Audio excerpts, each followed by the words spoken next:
অবশেষে বিদায়ের বেলা। বাপের বাড়ির সাজ বাপের বাড়িতে রেখেই কৈলাস পাড়ি দেবেন মা দুর্গা। লেকটাউন শ্রীভূমি স্পোর্টিং এ সকাল থেকেই বিষণ্ণ মনে শুরু সেই তোড়জোড়। এবার পুজোয় যথার্থভাবেই দর্শনার্থীদের চোখ ঝলসে দিয়েছে শ্রীভূমি স্পোর্টিং এর প্রতিমার সাজ।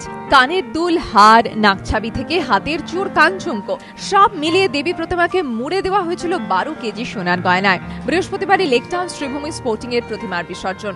সকাল থেকেই বিষণ্ণতার ছোঁয়া পুজো উদ্যোক্তাদের মধ্যে। সকাল থেকে শুরু হয় মায়ের গা থেকে সাজ খুলে ফেলার কাজ। তার মাঝে এদিনও মণ্ডপে এসে প্রতিমা দেখে যান বহু মানুষ। বিদায় তোড়জোড়ের মধ্যেই আগামী বছরের পুজোর পরিকল্পনাও কষতে শুরু করেছেন পুজো উদ্যোক্তারা।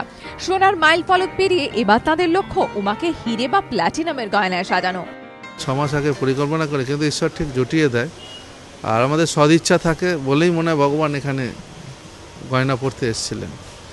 আর আমি বলছি হিরে প্ল্যাটিনাম নিশ্চয়ই এটাও হতে পারে, এটার কোনো আশ্চর্যের কিছু নেই।